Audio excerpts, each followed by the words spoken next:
السلام علیکم ورحمۃ اللہ وبرکاتہ۔ بسم اللہ الرحمن الرحیم۔ الحمد للہ والصلاة والسلام علی رسول اللہ وعلی آلہ واصحابہ اجمعین۔ محترم خواتین و حضرات، آپ سن رہے ہیں درس قرآن، پارہ نمبر 30 یہ آخری پارہ ہے الحمدللہ۔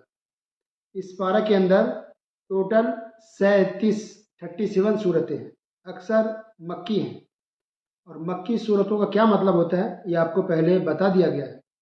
رسول اللہ صلی اللہ علیہ وسلم کی زندگی 2 حصوں پر مشتمل ہے۔ پہلا حصہ مکی زندگی کہلاتا ہے اور دوسرا حصہ مدنی زندگی کہلاتا ہے۔ بچپن سے لے کر کے 53 سال تک ٹوٹل مکہ میں رہے۔ 40 سال میں محمد صلی اللہ علیہ وسلم کو نبی بنایا گیا، 40 سال کی عمر میں نبی بنائے گئے، ٹھیک ہے۔ نبی بننے کے بعد 13 سال مکہ میں رہے، تو ٹوٹل کتنا ہوا 53 ایئرس۔ اس کے بعد جب ظالموں نے بہت ظلم کیا، کافروں نے بہت ستایا، بہت تنگ کر دیا، یہاں تک کہ شہید کرنے تک کی پلاننگ ہو گئی، تو اللہ کے حکم سے نبی صلی اللہ علیہ وسلم مکہ چھوڑ کے مدینہ تشریف لے گئے، مدینہ چلے گئے۔ اسی کو کہتے ہیں ہجرت۔ تو نبی بننے کے بعد 13 سال مکہ میں تھے، ٹوٹل 53 سال مکہ میں تھے۔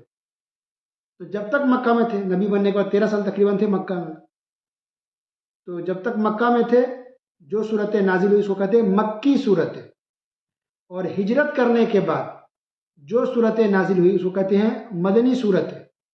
اب چاہے مدینہ شہر کے اندر نازل ہوئی ہو صورتیں، یا سفر میں نازل ہوئی ہو، یا جنگ کے میدان میں نازل ہوئی ہو، سب کو مدنی کہیں گے۔ تو اصل طریقہ یہ سمجھنے کا یہ ہے کہ ہجرت کے بعد جو صورتیں نازل اس کو مدنی کہتے ہیں، اور ہجرت سے پہلے جو صورتیں نازل ہوئی اس کو مکی صورتیں کہتے ہیں۔ تو نبی صلی اللہ علیہ وسلم کی مکی زندگی ہے اور مدنی زندگی ہے۔ مکی زندگی یعنی شروعاتی زندگی، اس میں مسلمان اور رسول صلی اللہ علیہ وسلم کو بہت ستایا گیا، کافروں نے بہت ظلم کیا، مسلمان کمزور تھے، کم تھے، تھوڑی تعداد میں تھے، کمزور بھی تھے، کافر سب کے سب کافر تھے، طاقتور تھے تو ستاتے تھے، پریشان کرتے تھے، تنگ کرتے تھے۔ تو مسلمانوں نے اور رسول اللہ صلی اللہ علیہ وسلم نے مکہ کے اندر مکی زندگی میں، مکی دور میں بہت تکلیفیں برداشت کی، بہت جھیلا۔ لیکن ہجرت کے بعد مسلمان دھیرے دھیرے بڑھنے لگ گئے، مسلمانوں کے اندر تھوڑی طاقت آئی، تعداد بڑھی، الحمدللہ اللہ نے طاقت دی، اور پھر دھیرے دھیرے پھر مسلمان پاور میں آ گئے۔ تو یہ ہے مکی زندگی اور مدنی زندگی۔ تو اس پارہ کے اندر، 30ویں پارہ کے اندر جو اکثر صورتیں ہیں اس کے اندر، اکثر صورتوں کے اندر قیامت کے بارے میں اللہ نے بیان کیا۔ قیامت قائم ہوگی، قیامت برپا ہوگی، قیامت آ کر کے رہے گی۔ پھر قیامت جو آئے گی تو اس کا منظر کیا ہوگا، پہاڑ کا کیا حال ہوگا، آسمان کا کیا حال ہوگا، سورج چاند کا کیا حال ہوگا، ستاروں کا کیا حال ہوگا، ان چیزوں کو اللہ تعالیٰ نے بیان کیا ہے۔ تو 30ویں بارے میں سب سے زیادہ کون سی بات ہے؟ قیامت جب قائم ہوگی تو کیا حالت ہوگی دنیا کی، اور کس طرح قیامت قائم ہوگی، ان باتوں کو اللہ تعالیٰ نے اس پارے کے اندر بیان کیا ہے۔ سب سے زیادہ اس پارے کے اندر یہی بات ہے۔ تو قیامت قائم ہوگی، قیامت آنے والی ہے، یہ ایمان کا حصہ۔ ایمان کے 6 ارکان ہیں، یہ بھی بتایا گیا تھا۔ ایمان کے 6 ارکان ہیں، ارکان یعنی کھمبا، پلر۔ پہلا اللہ پر ایمان لانا، دوسرا رکن اللہ کے فرشتوں پر ایمان لانا، تیسرا اللہ کی کتابوں پر ایمان لانا، چوتھا اللہ کے رسولوں پر ایمان لانا، پانچواں یہ آخرت پر ایمان لانا، قیامت پر ایمان لانا، اور نمبر 6 آخری تقدیر کے اچھے اور برے ہونے پر ایمان لانا، یعنی اچھی بری تقدیر پر ایمان لانا۔ تقدیر اچھی بھی ہوتی ہے اور بری بھی ہوتی ہے۔ اچھی مطلب جو خوشی کی چیزیں ملے، خوشحالی کی چیزیں ملے، وہ اچھی تقدیر ہو گئی، اور جو ہمیں مصیبت ملے، پریشانی ملے، دکھ ملے، یہ بری تقدیر ہو گئی۔ سب کچھ لکھا ہوا ہے۔ یہ 6 ارکان ہیں ایمان کے، یہ سب کچھ اللہ نے پہلے سے لکھا ہے، ہماری تقدیر کیا ہے نہیں۔ یہ ایمان کے 6 ارکان ہیں۔ اسلام کے کتنے ارکان ہیں یہ بھی آپ کو بتایا گیا تھا۔ اسلام کے 5 ارکان ہیں۔ نمبر 1 لا الہ الا اللہ محمد رسول اللہ، اس بات کا اقرار کرنا، زبان سے کہنا، دل سے ماننا، اس کے مطابق عمل کرنا۔ تو لا الہ الا اللہ محمد رسول اللہ یہ پہلا رکن ہے اسلام کا۔ دوسرا رکن 5 وقت کی نماز پڑھنا، اور تیسرا زکوٰۃ دینا جو سال میں ایک بار ہے، چوتھا رمضان کے روزہ رکھنا، یہ بھی سال میں ایک بار ہے، اور پانچواں حج کرنا جو زندگی میں ایک بار ہے، وہ بھی صاحب استطاعت پر۔ تو اسلام کے 5 ارکان ہوئے، ایمان کے 6 ارکان ہوئے۔ تو ایمان کے جو 6 ارکان ہیں اس میں سے ایک رکن کیا ہے؟ قیامت پر ایمان لانا، آخرت پر ایمان لانا۔ یہ ایک رکن جو ہے ایمان کے ارکان 6 رکن میں سے ایک رکن ہے کہ آخرت پر ایمان لایا جائے، تو قیامت قائم ہوگی، اور قیامت کس طرح قائم ہوگی، اور کیا کیا دنیا میں جو حالات برپا ہوں گے، اس بات کا بیان اللہ نے اس تیسرے پارے کے اندر کیا ہے۔ اس کے اندر 37 صورتیں ہیں، ہر ایک کے بارے میں تفصیل کا بیان کریں تو کئی گھنٹے لگ جائیں گے، لہذا ہر صورت کے بارے میں کوئی ایک دو باتیں بیان کرتے ہوئے انشاءاللہ ہم گزریں گے۔ تو سب سے پہلی صورت ہے سورہ نبا۔ نبا کا لفظی مطلب ہوتا ہے خبر، اور یہ قیامت کے نام میں سے نام ہے۔ نبا قیامت کو کہتے ہیں۔ اما یتساءلون عن النبأ العظیم الذی هم فیہ مختلفون، یہ لوگ اس چیز کے بارے میں پوچھ رہے ہیں، اس بڑی خبر کے بارے میں جس کے بارے میں اختلاف کر رہے ہیں، یعنی قیامت کے بارے میں پوچھ رہے ہیں۔ اس صورت کے اندر اللہ نے بہت ساری نعمتوں کو اللہ نے گنایا کہ اللہ نے کیا کیا نعمتیں دی ہیں، اللہ اکبر۔ اور پھر آیت نمبر 17 کے اندر کہا کہ اللہ تعالیٰ نے آیت نمبر 17 کے اندر اللہ نے قیامت کا ذکر کیا۔ تو قیامت تو قائم ہو کر کے رہے گی، قیامت برپا ہوگی، قیامت قائم ہوگی، سب لوگ سور پھونکا جائے گا، سب لوگ مر جائیں گے، پھر دوبارہ سور پھونکا جائے گا، پھر سب لوگ زندہ ہو جائیں گے، اور سب کو اپنے اپنے عمل کا اور اپنے اعمال کا حساب دینا پڑے گا۔ اس کے بعد ہے، اچھا اس صورت کے اندر اللہ نے جنت کا بھی ذکر کیا کہ متقیوں کے لیے جنت ہے، اور جنت کی کچھ نعمتوں کا ذکر ہے۔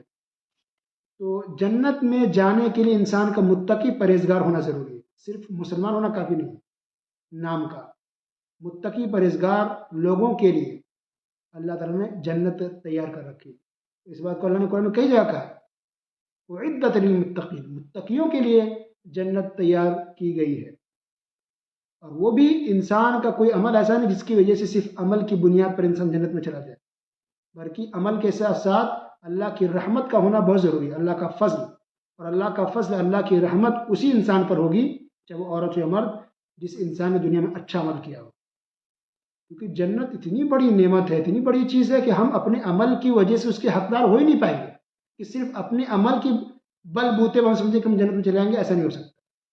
تو صحابہ کرام نے پوچھا اللہ کے رسول صلی اللہ علیہ وسلم آپ بھی نہیں جا پائیں گے اپنے عمل کی وجہ سے؟ کہا کہ نہیں، میں بھی نہیں جا پاؤں گا، جب تک کہ اللہ کی رحمت نہیں ہوگی میں بھی اپنے عمل کی بنیاد پر جنت میں داخل نہیں ہو پاؤں گا۔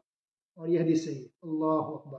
جبکہ رسول اللہ صلی اللہ علیہ وسلم سے کوئی گناہ نہیں ہوا، ہمیشہ اللہ کی بات میں لگے رہتے تھے، ہمیشہ روزہ نماز میں لگے رہتے تھے، ہمیشہ اللہ کی بات میں لگے رہتے تھے۔ اتنی لمبی لمبی نماز پڑھتے تہجد کی کہ پیر میں سوجن آ جاتا تھا، پیر پھول جاتا تھا نبی کریم صلی اللہ علیہ وسلم کا، بہت دیر تک نماز میں کھڑے رہتے تھے، اللہ اکبر۔ اس کے باوجود بھی وہ کہتے ہیں کہ میں بھی اپنی عمل کی وجہ سے جنت میں داخل نہیں پاؤں گا جب تک کہ اللہ کی رحمت نہ ہو، اللہ کا فضل نہ ہو، اللہ کا کرم نہ ہو۔ تو پھر ہم گنہگاروں کا کیا ہوگا؟ لہذا جو لوگ دیندار ہیں وہ اس خوش فہمی بھی نہ آ جائے کہ ہم بس ہم تو جنت چلے گئے، نہیں، امید تو اللہ سے رکھنی ہے، لیکن ڈرتے بھی رہنا ہے، خوف بھی دل میں ہونا چاہیے، ہمیشہ مومن کے دل میں امید بھی ہو اور خوف بھی ہو، دونوں کی چیزوں کے ساتھ انسان کو جینا ہے، اور اللہ سے محبت بھی ہو۔ اس کے بعد سورہ النازعات، نازعات کا مطلب ہوتا ہے سختی سے کھینچنے والے فرشتے، والنازعات غرقا، ڈوب کر سختی سے کھینچنے والے فرشتوں کی قسم۔ تو اللہ نے کی قسم کھائی ہے فرشتوں کی، تو اللہ نے کئی چیزوں کی قسم کھائی ہے، اور یہ بات پہلے بتائی گئی ہے کہ اللہ تعالیٰ نے کئی چیزوں کی قسم کھائی ہے، تو اللہ کے لیے جائز ہے، لیکن ہم لوگوں کے لیے جائز نہیں ہے۔ ہم اور آپ صرف اللہ کی قسم کھا سکتے ہیں، بس اللہ کے علاوہ کسی اور کی بیوی کی، بچوں کی، سر کی قسم کھانا جائز نہیں ہے، بہت بڑا گناہ ہے۔ تو جو کافر کی جب موت آتی ہے تو فرشتے اس کی روح کو کھینچ کر کے نکالتے ہیں۔ والناشطات نشطا، بند کھول کر چھڑا دینے والوں کی قسم۔ تو کیا مطلب ہے؟ اس کا مطلب یہ ہے کہ مسلمانوں کی روح، مومنوں کی روح فرشتے آسانی سے نکالتے ہیں۔ یہ تو خیر ہوتی ہے موت وقت، لیکن آسانی ہوتی ہے مومنوں کے لیے، کافروں کے لیے کھینچ کے اس کی روح کو نکالا جاتا ہے۔ والسابحات سبحا، تیرنے پھرنے والوں کی قسم۔ تو فرشتے روح نکالنے کے وقت انسان کے جسم کے اندر تیرتے ہیں، اس طرح جس طرح سے غوطہ خور سمندر کے اندر گہرائی میں جا کر کے موتی نکالنے کے لیے تیرتا ہے، تو اس طرح سے فرشتے انسان کے جسم میں، باڈی کے اندر جا کر کے تیر کر کے اس کی روح کو نکالتے ہیں۔ اللہ، لیکن یہ روح کیا چیز ہے؟ مطلب روح دکھتی کیسی ہے؟ اس کا رنگ کیا ہے؟ کالا، گورا، موٹا، کیا ہے یہ؟ کڑک، کوئی کڑک چیز ہے، کوئی نرم چیز ہے، کوئی پلاسٹک کی طرح کوئی چیز ہے، کیا چیز ہے؟ اللہ عالم۔ آج تک سائنس، ٹیکنالوجی اور ڈاکٹر کوئی بھی پتہ آج تک نہیں لگا پایا کہ کیا ہے، سبحان اللہ، مگر ہے، کچھ تو ہے۔ جس کو کھینچ کر کے نکالا جاتا ہے انسان کے جسم سے، اور جیسے روح نکلتی ہے انسان مر جاتا ہے، اب یہ ہاتھ پیر کا کوئی کام نہیں۔ تو گویا ہماری جو زندگی ہے وہ دو چیزوں سے جڑی ہوئی ہے، ایک ہماری باڈی جسم، اور دوسری ہمارے اندر روح۔ روح بھی ضروری ہے، جسم بھی ضروری ہے، دونوں چیزیں رہتی تو انسان رہتا ہے، ایک چیز کا ختم تو روح اللہ نکال دے گا تو ہم مر جاتے ہیں، اسی کا نام ہے موت۔ اس کے بعد ہے سورہ عباسہ، یہ عبداللہ ابن مکتوم رضی اللہ عنہ مشہور صحابی ہیں، نابینا تھے، اور یہ اذان بھی دیتے تھے مسجد نبی کے اندر، تو ان کے بارے میں یہ صورت نازل ہوئی ہے، اور اس کے اندر اللہ تعالیٰ نے بہت سی نعمتوں کا بھی ذکر کیا ہے۔ اور پھر اللہ نے یہ بھی بیان فرمایا کہ قیامت کے دن کوئی کسی کا نہیں ہوگا، بھائی بھائی کا نہیں ہوگا، شوہر بیوی بچے بھی ایک دوسرے کے نہیں ہوں گے، ہر انسان نفسی نفسی کے عالم میں ہوگا، ہر انسان ڈر رہا ہوگا، کوئی کسی کو کام نہیں آئے گا، نہ شوہر نہ بیوی نہ بچے۔ اس لیے کہتے ہیں نا کہ نہ شوہر کے چکر میں اپنی آخرت برباد کرے، نہ بیوی کے چکر میں اپنی آخرت برباد کرے، اور نہ بچوں کے چکر میں اپنی آخرت برباد کرے، ہر انسان سیدھے راستے پر چلے، اللہ اس کے رسول صلی اللہ علیہ وسلم کے بتائے ہوئے طریقے پر چلے، اور جب آپ کا عمل صحیح ہے تبھی آپ جنت میں جائیں گے، رشتہ داری کی وجہ سے آپ جنت میں داخل نہیں ہو سکتے۔ اس کے بعد سورہ تکویر، تکویر کا مطلب لپیٹنا، سورج کو لپیٹ لیا جائے گا قیامت کے دن، ستارے بے نور ہو جائیں گے، پہاڑ کو چلایا جائے گا، پہاڑ چلے گا، روئی کے گولے کی طرح اڑے گا، ہوا میں چلے گا پہاڑ، اللہ، انسان اگر دیکھ رہا اسی حیبت سے مر جائے گا، استغفر اللہ، اللہ کی پناہ۔ تو اس صورت میں خاص کر کے قیامت کی منظر کشی کی گئی ہے کہ قیامت میں کیا منظر ہوگا، کیا حالات ہوں گے۔ رسول اللہ صلی اللہ علیہ وسلم نے ارشاد فرمایا کہ جس کو یہ بات پسند ہو، چاہتا ہے کہ وہ قیامت کو اس طرح دیکھے جیسے کہ اپنی آنکھ سے دیکھ رہا ہے، تو اسے چاہیے کہ وہ اذا الشمس کورت یہ صورت، اور اذا السماء انفطرت یہ صورت، اور اذا السماء انشقت یہ صورت پڑھ لیں۔ یہ حدیث سنن ترمذی کے اندر ہے۔ اس کے بعد سورہ انفطار، انفطار کا مطلب ہوتا ہے پھٹ جانا، اذا السماء انفطرت جب آسمان پھٹ جائے گا، آسمان جو ہمیں نظر آ رہا ہے یہ آسمان ایسے نہیں رہے گا، یہ آسمان پھٹ جائے گا، اللہ اکبر، کتنا ڈینجر مسئلہ ہوگا، کتنی خطرناک بات ہوگی۔ تو اللہ نے اس کے اندر یہ بھی بیان فرمایا کہ اس دن یعنی قیامت کے دن کسی شخص کو، کسی کے لیے کسی چیز کا اختیار نہیں ہوگا، کچھ بھی نہیں، یوم لا تملک نفس لنفس شیئا والامر یومئذ للہ، سارا معاملہ صرف اللہ کے کنٹرول، اللہ کے ہاتھ میں ہوگا، کسی کے اختیار میں کچھ بھی نہیں ہوگا۔ یعنی دنیا میں اللہ نے ہم کو کچھ اختیار دیا نا، آپ جیسے گھر آپ کے اختیار میں ہے، آپ گھر کو چلا رہے ہیں، آپ ہاسپٹل چلا رہے ہیں، آپ آفس چلا رہے ہیں، آپ کمپنی چلا رہے ہیں، آپ گاڑی چلا رہے ہیں، آپ کے پاس پیسے ہیں، گھر ہے، چیزیں آپ کے پاس ہے نا، ہر انسان کے پاس کچھ نہ کچھ تو ہے، کتنا بھی غریب ہو کچھ تو اس کے پاس ہوتا ہے، ٹوٹا پڑا گھر ہی صحیح، پھوس کا گھر ہی صحیح، یا کم سے کم کرایہ گھر، تو کچھ تو انسان مالک ہوتا ہے، 2 پیسے کا، 1000 2000 کا۔ لیکن قیامت کے انسان کسی بھی چیز کا مالک نہیں ہوگا، 1 روپیہ انسان کے پاس نہیں ہوگا، کچھ بھی اس کو اختیار نہیں ہوگا۔ ابھی تو اختیار ہے نا، ہم چاہے تو اٹھا کے پانی پی لیں، چاہے تو ہم شراب پی لیں، نعوذ باللہ، ایک سمجھانے کی بات کہی جا رہی ہے، یعنی اختیار اللہ نے دیا ہے کہ اچھا کرو برا کرو، اچھا کرو تو ثواب ملے گا، برا کرو گے تو گناہ ملے گا، اختیار ہے ابھی انسان کو، کیا چننا چن لو، اچھا کرنا ہے برا کرنا ہے، اللہ نے اختیار دیا ہے۔ لیکن قیامت کے دن کچھ بھی اختیار نہیں ہے، ہم کچھ بھی نہیں کر پائیں گے، نہ اچھا نہ برا، ختم، بس وہاں تو حساب کا دن ہوگا۔ اس لیے قیامت کو یوم الحساب بھی کہتے ہیں، وہ حساب و کتاب کا دن ہے، بس عمل کا دن نہیں ہے۔ اللہ اکبر۔ پھر اللہ نے اس کو یہ بھی بیان فرمایا، یا ایھا الانسان ما غرک بربک الکریم، اے انسان تجھے اپنے رب سے کس چیز نے بہکا دیا، یعنی اپنے رب سے کیوں دور ہو گئے ہو، کس نے تم کو غافل کر کے رکھ دیا، اپنے رب سے کیوں دور ہو رہے، رب ہی تو جو تمہیں کھلاتا پلاتا سب کچھ دیتا ہے، اسی سے دور ہو گیا ہو۔ اللہ اکبر۔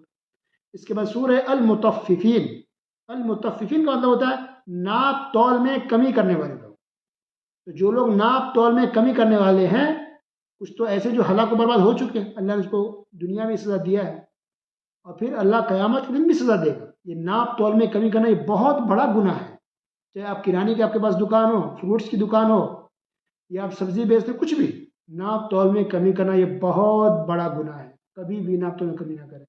آپ کو فائدہ کم ہو رہا ہے تو ریٹ بڑھا سکتے ہیں، بڑھائیے، لیکن ناپ تول میں کمی نہ کریں، دھوکہ نہ دیں، یہ آپ کی ہلاکت اور بربادی کے لیے کافی ہے۔ اسی طرح اگر آپ بزنس مین سامان بیچتے ہیں تو حرام چیز نہ بیچیں. اکثر دیکھیں دکاندار بھی ہوتے ہیں کرانے کی دکان والے وغیرہ، تو کیا رکھتے ہیں؟ گٹکا، سگریٹ، تمباکو، یہ سب حرام ہے. آپ کی کمائی حرام ہو جائے گی. حرام چیز جس کا کھانا استعمال کرنا حرام ہے، اس چیز کا بزنس کرنا، اس چیز کا بیچنا بھی حرام ہے. آپ کی پوری کمائی حرام ہو رہی ہے، آپ بھی گنہگار ہوں گے، آپ کی آخرت برباد ہو جائے گی. استغفر اللہ. تو بزنس اور کمائی کا حلال ہونا بہت ضروری ہے، صرف محنت کافی نہیں ہے. تو ناپ تول میں کمی کرنے والوں کے لیے ہلاکت بربادی ہو. اور اللہ نے یہ بھی بیان فرمایا کہ گناہوں کی وجہ سے انسان کے دل پر زنگ لگ جاتا ہے. لوہے پر آپ نے زنگ دیکھا ہوگا، تو ہمارے دل پر بھی لگتا ہے. اللہ کے رسول صلی اللہ علیہ وسلم نے ارشاد فرمایا کہ جب گناہ کرتا ہے دھبا لگتا ہے، اگر فوراً انسان توبہ استغفار کر لیا، گناہ کو چھوڑ دیا، تو پھر اللہ تعالیٰ صاف کر دیتا ہے، بالکل کلیئر ہو جاتا ہے. لیکن توبہ نہیں کرتا، گناہ کو چھوڑتا نہیں ہے اور لگا ہوا گناہوں میں، تو دھیرے دھیرے وہ دھبا گناہ کا بڑھتا جاتا ہے، بڑھتا جاتا ہے. اور پھر ایک وقت آتا ہے کہ پورا دل اس کا سیاہ کالا ہو جاتا ہے، اس پہ مہر لگا دی جاتی ہے. پھر وہ انسان گناہ کرتا ہے تو نہ اس کو شرم آتی ہے، نہ اس کو حیا آتی ہے، نہ اس کو ڈر لگتا ہے، اور نہ اس کو توبہ کرنے کا من کرتا ہے. وہ ڈوبا ہوا رہتا ہے. تو آپ کو تعجب ہوتا ہوگا آپ کے سماج میں، رشتہ داروں میں، گاؤں والوں کو دیکھ کر کے، رشتہ داروں کو دیکھ کے، کیسا ہے رات دن گناہ کرتا ہے، نہ ڈرتا ہے، نہ توبہ کرتا ہے، نہ پیچھے ہٹتا ہے گناہ سے. ایسا کیوں کرتا ہے؟ کیونکہ اس نے توبہ نہیں کی، گناہ کو چھوڑا نہیں، وہ لگا ہوا تھا، اپنے آپ کو ہلاک خود کیا ہوا. اب اس کے دل پر مہر لگ گئی، اس لیے اس کی فکر نہیں ہے اس کو. اللہ ہم سب کو بچائے، آمین. اس کے بعد ہے سورہ انشقاق. تو انشقاق کا مطلب پھٹ جانا. تو اس کے اندر بھی قیامت کا بیان ہے کہ زمین میں جو کچھ ہے سب زمین نکال کے باہر کر دے گی. اللہ اکبر. مردے بھی، انسانوں کو بھی، جو کچھ بھی زمین کے اندر اب تک گیا ہے، زمین نکال کے اسے باہر پھینک دے گی، اگل دے گی زمین. جو اعمال ہے ہمارے وہ ہاتھوں میں دیے جائیں گے. جس کو نامہ اعمال دائیں ہاتھ میں ملے گا وہ خوش نصیب ہوگا، جنت میں جائے گا. اور جس کو نامہ اعمال بائیں ہاتھ میں ملے گا، لیفٹ ہینڈ میں یا پیٹھ کے پیچھے سے دیا جائے گا، وہ انسان ہلاک و برباد ہوگا، جہنم میں جائے گا. نبی کریم صلی اللہ علیہ وسلم اپنی بعض نماز میں یہ دعا فرماتے تھے: اللہم حاسبنی حسابا یسیرا، کہ اے اللہ میرا حساب آسان فرما. یہ حدیث مسند امام احمد کے اندر ہے. اللہم حاسبنی حسابا یسیرا، اے اللہ میرا حساب آسان فرما. وہ حساب کا دن ہے، حساب میں پکڑ ہو گئی تو انسان ہلاک و برباد ہو جائے گا. اس کے بعد سورہ البروج. نبی کریم صلی اللہ علیہ وسلم ظہر اور عصر کی نماز میں سورہ بروج اور سورہ طارق کی تلاوت فرماتے تھے. اس کے اندر اصحاب الاخدود کا ذکر ہے. اصحاب کہف تو سب جانتے ہیں، اصحاب کہف کیا ہے، کون ہے، لیکن بہت کم لوگ اصحاب اخدود کو جانتے ہیں. حالانکہ یہ بھی بہت اہم واقعہ ہے اصحاب اخدود. تو کیا مطلب اصحاب اخدود؟ اس کا مطلب یہ ہے، پہلے کی بات ہے پچھلی امت کی، کہ ایک وقت ایسا ہوا کہ بادشاہ کافر تھا اور جو لوگ تھے اکثر کافر تھے اور کچھ مسلمان تھے، مرد عورت کچھ ہی مسلمان تھے، مومن تھے. تو کافر بادشاہ نے کیا کیا؟ آگ جلایا، بہت زیادہ آگ جلایا، اور کہا کہ جو لوگ بھی مسلمان ہیں اپنے اسلام دھرم کو چھوڑ دو، اسلام مذہب کو چھوڑ دو، کافر ہو جاؤ. تو جو کافر ہو جائے گا، اسلام کو چھوڑ دے گا، تو میں بھی اس کو چھوڑ دوں گا. لیکن اگر اسلام کو نہیں چھوڑے گا تو میں اس کو اٹھا کر کے آگ میں ڈال کے جلا دوں گا. ایسے ہی ہوا. ایک ایک کر کے سب سے پوچھا جا رہا تھا، مسلمان پکڑ پکڑ کے، تم اسلام کو چھوڑتے ہو؟ اگر کہتا کہ نہیں میں اسلام پر ہوں، تو اس کو اٹھا کے آگ میں ڈال دیتا. سب کے سامنے وہ انسان آگ میں جل جاتا تھا. تو ایسی پکڑ کے کتنے مسلمانوں کو ڈال دیا گیا. مسلمان مومن تھے، پکے تھے ایمان پر، اسلام پر، اللہ پر ایمان تھا، جل گئے، مر گئے، لیکن انہوں نے اسلام کو نہیں چھوڑا کہ میں تو اسلام پہ ہوں، میں مسلمان ہو کے مروں گا. تو اسی میں ایک پکڑ کے ایک ایک کر کے ڈالا جا رہا تھا. ایک عورت آئی، اس کے ہاتھ میں بچہ بھی تھا، گود میں بچہ تھا. تو تھوڑا ڈری، اپنے لیے بھی بچے کے لیے بھی. گود کا بچہ تھا. وہ بول دیا ماں ڈرو مت، تم حق پر ہو. تو پھر ماں کو ہمت آیا، کہا کہ نہیں میں اسلام نہیں چھوڑوں گی، میں مسلمان رہوں گی. تو پھر اس عورت کو بچے کے ساتھ اٹھا کے آگ میں ڈال دیا گیا. تو حالانکہ بچے تو بولتے نہیں، لیکن یہ بھی سمجھ اللہ کا ایک معجزہ ہے کہ چھوٹا بچہ بھی بول دیا. جیسے کہ عیسیٰ علیہ السلام گود میں تھے اور انہیں بھی بولا تھا. تو اس سے یہ سمجھ میں آ رہا ہے کہ مسلمان مومن ہم ہیں تو مسلمان کو کسی بھی حال میں اسلام کو نہیں چھوڑنا چاہیے. چاہے ہمیں مار دیا جائے، قتل کر دے کوئی بات نہیں، آگ میں ڈال دے کوئی بات نہیں، گھر کو جلا دے کوئی بات نہیں، ہاتھ کاٹ دو، ٹکڑے ٹکڑے کر دو، ہماری بوٹیاں بنا دو، چلے گا، لیکن ہم اسلام کو نہیں چھوڑ سکتے. اگر ہم نے اسلام کو چھوڑ دیا، کافی اگر ہو گئے تو قدر پھر تو جہنم میں جلیں گے ہمیشہ ہمیشہ. لیکن کوئی ہمیں آگ میں ڈال دے یا گلا کاٹ دے یا ٹکڑے ٹکڑے کر دے، وہ تو تکلیف اس وقت کی ہے، لیکن جیسے اللہ روح نکال دے ختم، پھر تو ہمیں پتہ نہیں چلے گا، رائٹ؟ تو ہمیں یہ سمجھنا چاہیے کہ ہمیں روح نکالنے کا وقت کی دیر ہے، بس روح ہماری نکل گئی تو ختم، پھر کچھ بھی کرے ہمیں کوئی فرق نہیں پڑے گا، اور پھر انشاءاللہ ہم جنت میں جائیں گے، شہید ہوں گے۔ لیکن ہم جان کو بچانے کے لیے ہم کفر کو اختیار کر لیتے ہیں، کافر اگر ہو جاتے ہیں، استغفر اللہ، تو پھر ہمیشہ ہمیں جہنم میں جلنا پڑے گا۔ اتنا بڑا واقعہ اللہ نے اس کے اندر بیان کیا ہے سورہ بروج کے اندر، اسی کو کہتے ہیں اصحاب الاخدود، یہ واقعہ بھی ہو چکا ہے کہ مسلمانوں کو آگ میں ڈال دیا گیا، لیکن مسلمان پکے تھے اور اسلام کو نہیں چھوڑے، مر گئے جل گئے لیکن اسلام سے پیچھے نہیں اٹھے، الحمدللہ۔ اسی طرح دنیا کے آپ کسی بھی کونے میں ہو، اسلام کو مضبوطی سے پکڑے رہے۔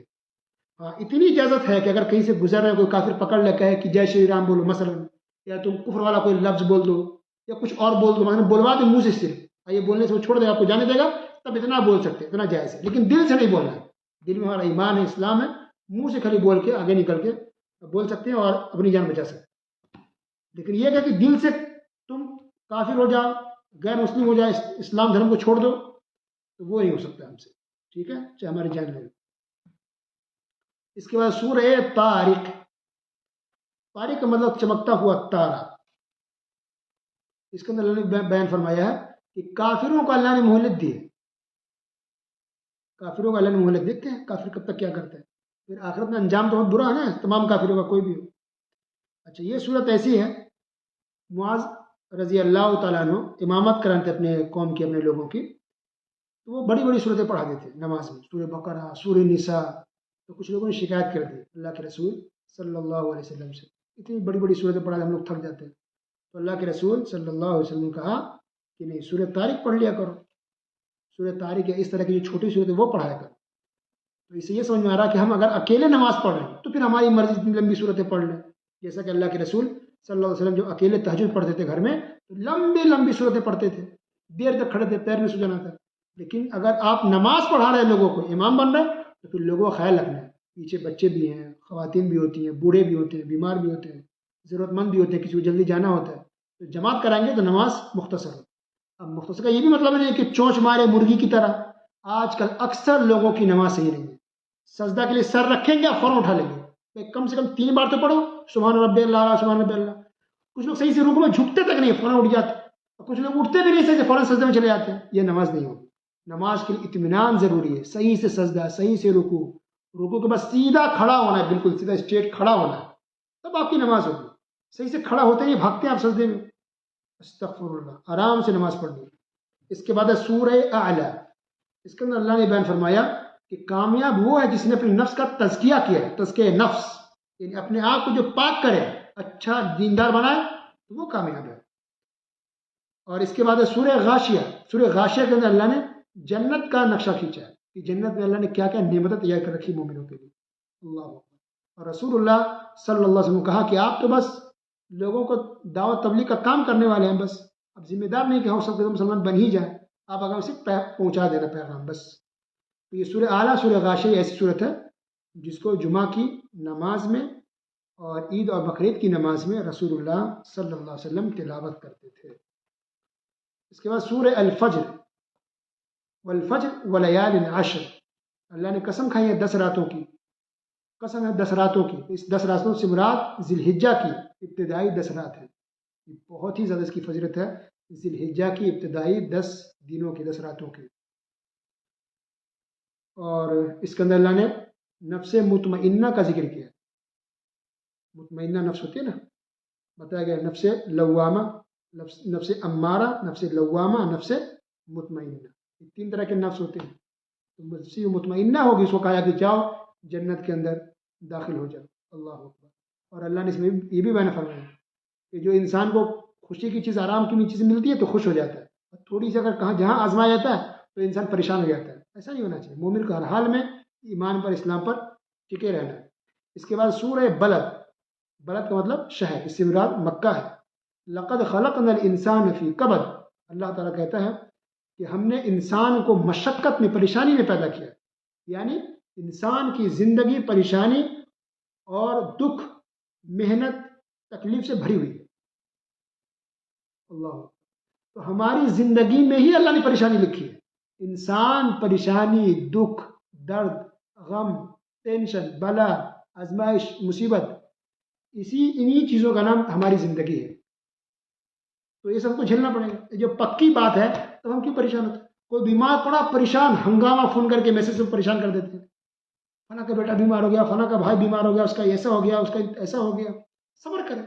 بیمار ہو جائے، انتقال ہو جائے، کچھ ہو جائے، وہ تو ہونا ہے. کون بیمار نہیں ہوتا بتائیے؟ اللہ کے رسول صلی اللہ علیہ وسلم بیمار نہیں ہوئے. اچھا، کس کو موت نہیں آتی ہے؟ سب کو انتقال کرنا ہے. جب نبیوں تک کو، رسولوں کو وفات آئی ہے، تمام رسول وفات پا چکے، دنیا سے جا چکے ہیں. خضر علیہ السلام بھی وفات پا چکے ہیں، سب کا انتقال ہو چکا ہے. صرف عیسیٰ علیہ السلام کو اللہ نے زندہ آسمان پہ اٹھایا ہے. قیامت سے پہلے وہ بھی آئیں گے، ان کا بھی انتقال ہوگا، ان کو بھی قبر کے اندر دفن کیا جائے گا. یہ بات حدیث میں موجود ہے. تو موت تو سب کو آتی ہے. تو آپ کے بھائی کو، ہمارے بھائی کو، آپ کے ماں باپ کو، ہمارے ماں باپ کو اگر آ گئی تو اس میں اتنا ہنگامہ ہوا کرنے کی کیا ضرورت ہے؟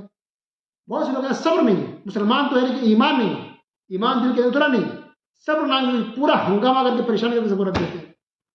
یہ نوحہ، ماتم، اٹھا پٹک، یہ سب خلاف ہے اسلام کی، سب گناہ ہے. یہ شیعہ کام جو ماتم کرتے ہیں، نوحہ کرتے رہتے ہیں. ہمارا کام صبر کرنا. بیماری اللہ دے تب بھی صبر، پریشانی تب بھی صبر. اللہ نعمت دے تو شکریہ، الحمدللہ. اور ہر میں کو الحمدللہ کرنا ہے، الحمدللہ کہنا ہے، اللہ کا شکریہ ادا کرنا ہے، اللہ کی تعریف کرنی ہے، اور اللہ کے ہر فیصلے سے راضی ہونا ہے. تو ہم جانتے ہیں نا کہ اللہ نے تقدیر میں سب کچھ لکھ دی ہے. پریشانی، مصیبت، موت، زندگی سب اللہ کی طرف سے. یہ فیصلے اللہ کے ہیں. تو کیسے ہم اللہ کے فیصلے سے راضی نہیں ہوں گے؟ اٹھا پٹک کرنا، رونے گانے کا مطلب ہی کہ اللہ کے فیصلے سے راضی نہیں ہے. یہ غلط ہے. استغفر اللہ. پھر اللہ نے کہا کہ ہم نے انسان کو راستے دکھا دیے. اچھا راستہ بھی ہے اور برا راستہ بھی ہے. اب چن لے انسان کیا چنے گا. اچھا چنے گا تو آپ کے لیے جنت ہے، برا چنے گا تو پھر جہنم ہے. تو پریشانی، دکھ، مصیبت زندگی میں ہے. تو کیسے کچھ بیویاں شادی کر کہتی ہیں کہ میری تو قسمت ہی پھوٹ گئی، اس گھر میں آ کے تو میری زندگی برباد ہو گئی. کتنی ناشکری والی بات ہے. آپ شادی کر کے آئیں تو تکلیف ہے. اچھا، شادی کا کوئی تکلیف نہیں تھی میکے میں؟ باپ کے گھر میں آپ کو تکلیف نہیں تھی؟ کیا پیسے پر، سونے پر، چاندی پر ہی سوتے تھے؟ اور دودھ سے، گھی سے آپ کو نہلایا جاتا تھا، اور آپ کے برتن سونے کے تھے؟ یہ کون سی بات ہوگی؟ غلط بات ہے.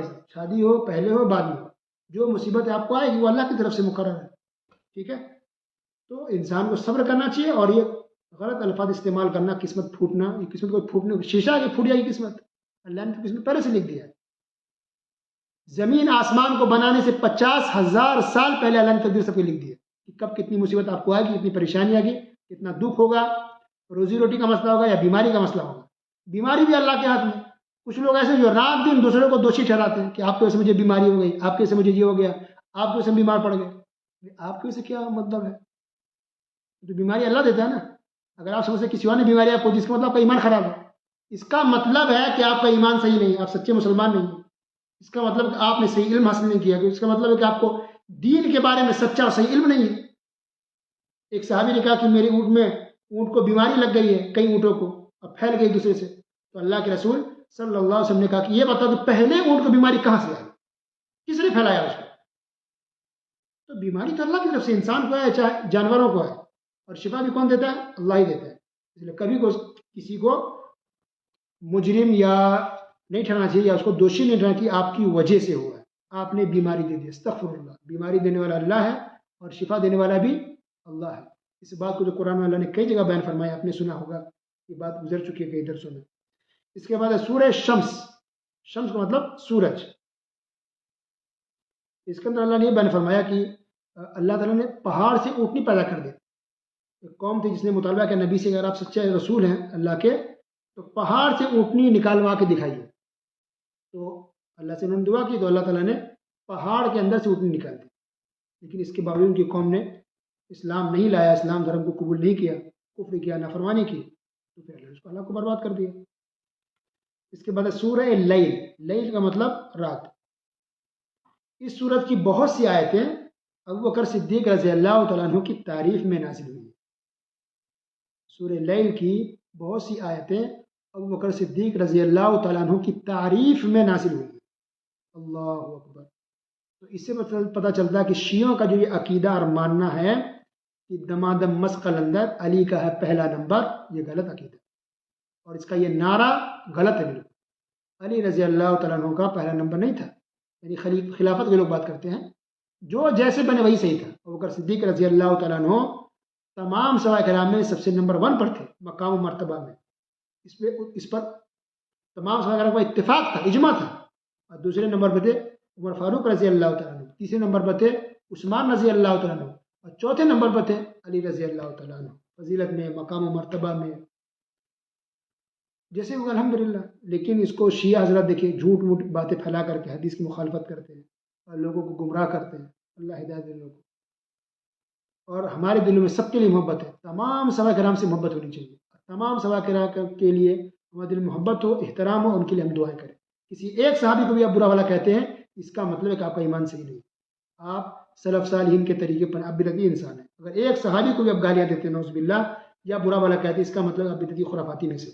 جو سچا مسلمان ہوگا کبھی بھی ایک صحابی کو بھی برا والا نہیں کہے گا، کیونکہ اسلام کو ان صحابہ کرام نے ہی ہم تک پہنچایا ہے. اور صحابہ کرام کی تعریف اللہ تعالیٰ نے قرآن مجید میں اور رسول اللہ صلی اللہ علیہ وسلم نے حدیث شریف میں بیان فرمائی. تو یہ لوگ جنتی تھے، سرٹیفکیٹ اللہ نے دے دی. تو ہمیں اور آپ کو کوئی حق نہیں ہے کہ کسی بھی صحابہ کے خلاف آواز اٹھائیں یا انگلی اٹھائیں. اس کے بعد ہے سورہ ضحیٰ. دن کا جو اجالا ہوتا ہے چاشت کا وقت، جس وقت آپ نماز پڑھتے ہیں چاشت کی نماز، اس کو کہتے ہیں ضحیٰ. اسی لیے اس وقت کی نماز کو صلاۃ ضحیٰ کہا جاتا ہے. اور چاشت کی نماز ہی تو فارسی میں اردو میں کہتے ہیں چاشت کی نماز، اس کو عربی میں کہتے ہیں صلاۃ الضحیٰ. تو بہت سے لوگ الگ سمجھتے ہیں، صلاۃ الضحیٰ الگ ہے، چاشت کی نماز الگ ہے. الگ نہیں، ایک ہی ہے، لینگویج کا فرق ہے. چاشت عربی میں نہیں آتا ہے، اردو میں بولتے ہیں چاشت کی نماز، عربی میں صلاۃ الضحیٰ ہے.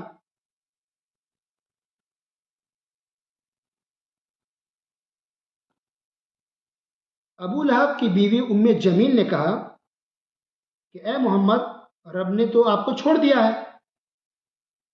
تو اس کے بعد اللہ تعالیٰ نے یہ سورت نازل فرمائی، سورہ ضحیٰ. یہ پوری سورت نبی کریم صلی اللہ علیہ وسلم کے بارے میں. اللہ. اس کے بعد ہے سورہ شرح، الم نشرح. تو شرح کا مطلب ہوتا ہے کھولنا. اللہ تعالیٰ نے نبی کریم صلی اللہ علیہ وسلم کے سینے کو 2 مرتبہ کھولا ہے فرشتے کو بھیج کر کے. ایک مرتبہ تب جب رسول اللہ علیہ وسلم 4 سال کے تھے، اور دوسری مرتبہ تب جب رسول اللہ علیہ وسلم کو معراج کرایا گیا تھا. یہ صحیح بخاری کے اندر یہ بات موجود ہے. سینے کو کھول کے دل کو زمزم سے، اب زمزم دھو کر کے پھر واپس سینے کے اندر دل کو رکھ دیا جبرائیل علیہ السلام نے اللہ کے حکم سے. یہ سچا واقعہ صحیح ہے، ایسا ہوا ہے. وَرَفَعْنَا لَكَ ذِكْرَكَ. اللہ تعالیٰ نے کہا کہ ہم نے آپ کے ذکر کو اب بلند کر دیا. تو دیکھیے رسول اللہ صلی اللہ علیہ وسلم کا ذکر، رسول اللہ وسلم کا نام، ان کا مقام کتنا اونچا ہے. ہمیشہ رسول صلی اللہ علیہ وسلم کا نام آتا ہے، حتیٰ کہ اذان میں رسول اللہ صلی اللہ علیہ وسلم کا نام آتا ہے. اذان نبی کا نام ہے. نماز ہم پڑھتے ہیں تو درود شریف پڑھتے ہیں، تو دیکھیے نبی کا نام آ گیا. چلتے پڑھتے ہیں ہم درود شریف پڑھتے ہیں. حدیث، کوئی بھی حدیث ہم بیان کرتے ہیں تو کیا کہتے ہیں؟ رسول اللہ صلی اللہ علیہ وسلم نے ارشاد فرمایا. جب بھی حدیث آ گئی تو نبی کا نام آ جائے گا. قرآن کے اندر نبی کا نام، اللہ اکبر. تو کتنا اونچا مقام اللہ تعالیٰ نے نبی کریم صلی اللہ علیہ وسلم کو عطا فرمایا ہے. اس کے بعد ہے سورہ تین. تین کا ہوتا ہے انجیر. انجیر ایک پھل ہے، ایک زیتون پھل ہوتا ہے، ایک انجیر پھل ہوتا ہے. یہ اچھے پھل ہیں. اللہ تعالیٰ نے اس کے اندر یہ بھی بیان فرمایا کہ اللہ تعالیٰ نے انسان کو بہترین صورت میں پیدا کیا. انسان جتنے بھی ہے بہت اچھی شکل و صورت میں اللہ نے پیدا کیا. اللہ اکبر. لہذا ہر انسان کو چاہیے کہ اللہ تعالیٰ کی تعریف کرے. کم ہائٹ ہے، کم خوبصورت لگ رہے ہیں آپ، کلر کا مسئلہ، ہائٹ کا مسئلہ، اللہ کی تعریف کرے. الحمدللہ جیسا بھی آپ کو بنایا بہت اچھا بنایا ہے. اور اس کی اہمیت کا اندازہ کب ہوگا؟ جب آپ جانور کو دیکھیں گے. گائے کیسے ہے، بکری کیسے ہے، لیکن اس کی پیر ہاتھ انا کے، لیکن کس طرح سے ہے. تو پھر اللہ نے وہ کتنا اچھا بنایا ہے. سبحان اللہ، اللہ کی تعریف کریں. اس کا سورہ علق، جمع ہوا خون کو علق کہتے ہیں. یہی وہ پہلی صورت ہے جو سب سے پہلے نازل ہوئی. پورے قرآن میں سب سے پہلے اللہ نے کون سی صورت نازل فرمائی؟ جواب، سورہ علق کی ابتدائی 5 آیتیں. اقرأ بسم ربک الذی خلق، خلق الانسان من علق، اقرأ وربک الاکرم الذی علم بالقلم، علم الانسان ما لم یعلم. سورہ علق کی 5 ابتدائی آیتیں سب سے پہلے نازل ہوئی ہے. اللہ اکبر. تو جو نازل ہوئی ہے اس کی ترتیب الگ ہے، اور جو قرآن ہمارے سامنے اس کی ترتیب الگ ہے. لیکن جو قرآن ہے سورہ فاتحہ پہلے، پھر سورہ بقرہ، یہ رسول اللہ صلی اللہ علیہ وسلم کے حکم سے اس کو ترتیب اس طرح سے دیا گیا. لوگوں نے کسی نے اس سے منمانی نہیں کی، جیسے رکھا گیا ویسے ہی صحیح ہے.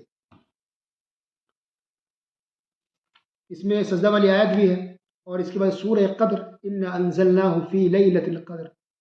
تو شب قدر کے بارے میں اللہ نے کہا کہ ہم نے قرآن کو شب قدر میں نازل کیا ہے، اور شب قدر 1000 مہینوں سے بہتر ہے۔ تو 1000 مہینوں کو اگر سال میں دیکھیں گے تو 83 سال ہو جائے گا، 80 پر 3، 83 ایئرس، 83 سال اور 4 مہینے بنتے ہیں۔ تو شب قدر اگر کسی کو مل جائے، انسان عبادت کرے، اللہ تعالیٰ اگر قبول کر لے، ایک رات کی عبادت ایسے ہی ہے جیسے کوئی 83 سال تک عبادت کرے، اتنا زیادہ اللہ ثواب دیتا ہے صرف ایک رات کے اندر۔ تو ہم میں سے بہت سے لوگ کی تو اتنی پوری عمر بھی نہیں ہوتی ہے، 50 60 70 سال انسان دنیا سے چلا جاتا ہے، 83 سال کا ثواب مل جاتا ہے ایک رات۔ اس لیے انسان کو شب قدر میں عبادت کرنے کی کوشش کرنی چاہیے، خود بھی کرے، بیوی بچوں کو بھی عبادت کرنے کو کہیں۔ تو شب قدر کی یہ فضیلت ہوئی، فرشتے بھی اس میں آتے ہیں، اور جبرائیل علیہ السلام بھی شب قدر میں آتے ہیں، زمین پر، اس زمین پر آتے ہیں۔ اللہ اکبر۔ اس کے بعد سورہ بینہ، سورہ بینہ، اس کی اہمیت ہے اس سورت کی، اور اس کی فضیلت بھی ہے۔ ابی بن کعب رضی اللہ عنہ ہوا کہ وہ پڑھ کر کے سنائے، تو ابی بن کعب رضی اللہ عنہ کا کیا اللہ تعالیٰ نے میرا نام لیا ہے؟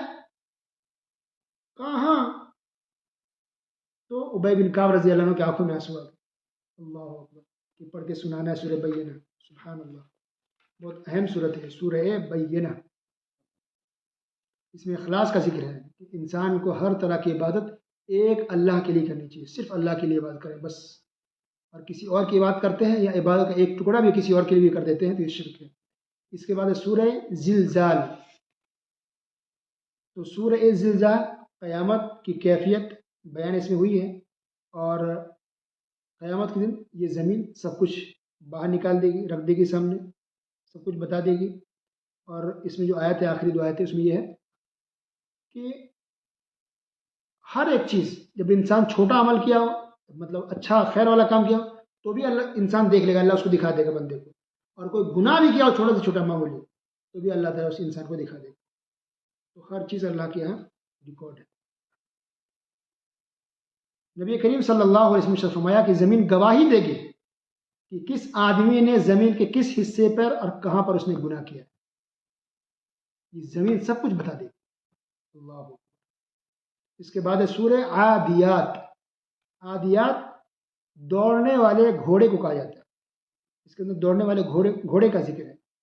گھوڑے کی اہمیت اس وقت بہت زیادہ تھی، ابھی فی الحال نہیں، لیکن اس وقت بہت اہمیت تھی، ابھی جو گاڑی ہو گئی ہے، جہاز ہے، لیکن اس وقت گھوڑے سب سے اچھے سواری مانے جاتے تھے، سواری کے طور پر بھی اور لڑنے کے لیے اور جنگ کے لیے بھی۔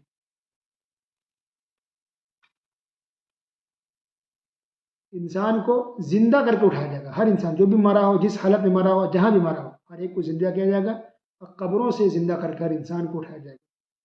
اس کے بعد ہے سورہ قاریعہ۔ قاریعہ یہ قیامت کا نام ہے، کھڑا دینے والی، اس کو کہتے ہیں قاریعہ۔ اللہ تعالیٰ وزن کرے گا، اللہ تعالیٰ نے کہا کہ جس کا نیک عمل اچھا بھاری ہو جائے گا تو وہ جنت میں جائے گا، اور جس کے نیکی کم ہو جائے، گناہ زیادہ ہو جائیں گے، گناہ زیادہ ہوں گے تو انسان جہنم میں جائے گا، اور جہنم برا ٹھکانا ہے۔ یہ بات ہے سورہ قاریعہ کے اندر۔ تو ہم آج سامان تولتے ہیں نا، قیامت میں اللہ تعالیٰ ہمارے عمل کو تولے گا، ہمارے عمل کو، گناہ کو بھی تولے گا اور نیکی کو بھی تولے گا۔ اس لیے کہتے ہیں نیکی کرتے جائیں، نیکیاں کرے، جہاں موقع مل کرے، دکھانے کے چکر میں، شہرت کے چکر میں، ریاکاری کے چکر میں، اپنے اسٹیٹس کے چکر میں کہ لوگ ہماری تعریف اتنے اچھے کام کر رہے ہیں، کرا رہے ہیں، اس میں نہیں پڑنا چاہیے۔ عبادت کرے، کوشش کرے کہ کوئی نہ جائے، یہ عبادت ہے۔ کیوں کسی کو بتانے جائیں گے؟ چھپا چھپا کے نیکی کرے، چھپا چھپا کے صدقہ خیرات کرے، چھپا چھپا کے عبادتیں کرے، چھپا چھپا کے ذکر و اذکار کرے، کیونکہ دکھا رہے ہیں، اگر ایڈورٹائز کر رہے ہیں تو پھر تو نام نہاد کے لیے ہو گیا، وہ شہرت کے لیے۔ اگر شہرت آ گئی تو اس کو کہتے ہیں شرک اصغر۔ شرک اصغر میں کئی چیزیں ہیں نا، تو دکھانے کے لیے کوئی عبادت کرنا یہ بھی شرک اصغر ہے۔ ریاکاری دکھانے کے لیے کوئی بات کرنا یہ شرک اصغر ہے، یہ قبول نہیں ہوگا۔ بلکہ وہ حدیث ہے، سن چکے ہوں گے کہ اللہ تعالیٰ 3 قسم کے لوگوں کو اٹھا کے جہنم میں پھینک دے گا، جنہیں بہت اچھا کام کیا ہوگا لیکن اس نے دکھانے کے لیے کیا ہوگا، تو اللہ کہے گا کہ تم نے جس مقصد سے دنیا میں کام کیا تھا وہ تو تمہیں مل گیا، یعنی شہرت تو مل گئی، نام تو تمہیں دنیا میں مل گیا، اب تمہیں مجھ سے کیا چاہیے؟ تو فرشتوں حکم کا ہوگا اس کو گھسیٹ کے اٹھا کے جہنم میں پھینک دے۔ یہ ڈینجر چیز ہے، اللہ اکبر۔ اس کے بعد سورہ تکاثر۔ تکاثر مطلب زیادتی کی خواہشیں کرنا، تکاثر، لوگ مال میں، اولاد میں، بڑھ جائیں، آگے بڑھ جائیں دوسرے سے، اس کی تڑپ، اس کی لالچ کتنی زیادہ ہوتی ہے کہ وہ انسان غافل ہو جاتا ہے دین سے، یہاں تک کہ قبر کے اندر پہنچ جاتا ہے۔ تو مال دولت کمائیں، حاصل کریں، لیکن اتنا نہ کریں کہ آپ نماز روزہ چھوڑ دیں، اس کا دنیا نہ کمائیں کہ آپ آخرت کو بھول جائیں، اللہ کو بھول جائیں، یہ نہیں ہونا چاہیے۔ تو توازن ہو، اعتدال میں رہیں، افراط و تفریط کے شکار ہو۔ اچھا کچھ لوگ ایسے بھی آج کل پیدا ہو رہے ہیں کہ رات دن نماز روزہ میں رہتے ہیں، کام ہی نہیں کرتے، بیوی پریشان ہے، بچے کو کما کے نہیں دیتا ہے، یہ غلط طریقہ ہے، یہ صوفیوں کا عقیدہ ہے۔ آج بہت سے لوگ نکلتے ہیں نا تبلیغ میں جا رہے ہیں، یہاں وہاں جا رہے ہیں تبلیغ کے لیے، اور کما کے نہیں دے رہا، بیوی پریشان ہے، بچے پریشان ہے، گھر میں کھانے کو نہیں ہے۔ غلط بات ہے، اسلام کا طریقہ نہیں ہے۔ اللہ نے کہیں بھی نہیں کہا کہ بیوی بچوں کو بھوکا چھوڑ کر کے تو تم تبلیغ میں نکل جاؤ۔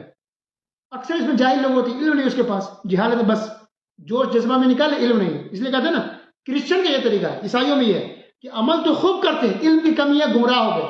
یہودی علم بہت زیادہ ہے لیکن عمل نہیں کرتے، یہ بھی گمراہ ہو گئے۔ تو دونوں ضروری ہے، علم کے ساتھ عمل ہو، عمل کے ساتھ علم ہو، تب آپ سیدھے راستے پر رہیں گے۔ تو کمانا بھی ضروری ہے اور عبادت کرنا بھی ضروری ہے، اعتدال ہونا چاہیے، افراط و تفریط نہیں ہونا چاہیے۔ اور اللہ نے یہ بھی بیان فرمایا کہ ہر نعمت کے بارے میں پوچھا جائے گا، ہر چیز، دولت، پیسہ، کپڑا، کیا کھائے، کتنا کھائے، کپڑا کیا کیے، کہاں خرچ کیے، ہر چیز کے بارے میں اللہ پوچھے گا۔ اس کے بعد سورہ عصر، اللہ تعالیٰ نے کہا کہ سب لوگ نقصان میں ہیں، گھاٹے میں ہیں، سوائے اس کے جو نیک ایمان لائے، نیک عمل کرے اور حق بات کی، ایک دوسرے کو وصیت کرے، نصیحت کرے، وہ نقصان اٹھانے والا نہیں ہے۔ پتہ چلا کہ ہمیں حق بات بولنی چاہیے۔ بہت سے لوگ بولتے نہیں، منہ بند، ہمیں کیا کرنا، جانے دو، وہ کر رہا ہے۔ ایک بار بولے تو ہم زبردستی نہیں کریں گے، مار پیٹ نہیں کریں گے، لیکن حق بات تو بولے کہ بھائی یہ شرک ہے، یہ بدعت ہے، یہ غلط ہے، یہ حرام ہے، یہ ناجائز ہے۔ انسان کو بولنا چاہیے، حق بات بولنا بھی ضروری ہے۔ ہم کسی کے پیچھے نہیں پڑیں گے لیکن حق بات بول تو سکتے ہیں، اتنا انسان کو کرنا چاہیے۔ اب حق بات بولنے کے لیے عالم ہونا اور عالمہ ہونا ضروری نہیں ہے۔ یہاں بھی لوگ افراط و تفریط کے شکار ہیں، کسی کو علم نہیں ہے، باقاعدہ درس دینا شروع کر دیتے ہیں۔ آن لائن کتنے لوگ درس دے رہے ہیں جو خود ان کے پاس صحیح سے علم نہیں ہے، یہ غلط ہے۔ آپ اپنے گھر پر رہیں، جہاں ہیں رہیں، غلط چیز دیکھیں، ٹوکے روکیں، کوئی نماز نہیں پڑھتا ہے نماز پڑھنے کو بولیں، کوئی سود کھاتا ہے کھاتی ہے اس کو منع کرے، سود کھانا حرام ہو گیا، یہ بھی تبلیغ ہے، یہ بھی دعوت کا کام ہے، یہ حق بات ہے۔ لیکن باقاعدہ آپ درس دیتے ہیں، باقاعدہ ایک عالم کی حیثیت سے، ایک اسلامک اسکالر کے حساب سے آپ لوگوں کو تبلیغ کر رہے ہیں، تو اس کے لیے علم کا پختہ ہونا ضروری ہے، ورنہ خود بھی گمراہ ہوگا، دوسروں کو بھی گمراہ کرے گا، اور یہ صحیح نہیں ہے۔ جیسے نیم حکیم خطر جان، نیم ملا خطر ایمان، اردو ایک کہاوت ہے کہ اگر انسان ڈاکٹر مکمل نہ ہو، اگر وہ علاج کرے گا تو پیشنٹ کو مار دے گا، وہ ہلاک ہو جائے گا بیچارہ۔ اسی طرح اگر آدھا پڑھا لکھا آدمی ہو، ادھورا ہو، تو وہ بھی برباد ہوگا، دوسروں بھی برباد کرے گا۔ تو کوئی بھی ڈاکٹر کیا ادھورے کے پاس جاتا ہے علاج کرانے؟ نہیں، چیک کرتا ہے، اچھے ڈاکٹر ہیں، اچھی سرٹیفکیٹ ہے، تب انسان علاج کراتا ہے۔ اس سے بڑی بات دین کا معاملہ ہے کہ آپ چیک کریں پہلے کہ جس سے آپ علم لے رہے ہیں واقعی پختہ ہے کہ نہیں، منہج عقیدہ صحیح باقاعدہ وہ عالم دین ہے بھی کہ نہیں، یہ چیک کرنے کے بعد ان سے علم لینا چاہیے۔ اس کے بعد سورہ ہمزہ، ہمزہ کے مطلب یہ ہوتے ہیں برائی کرنے والے۔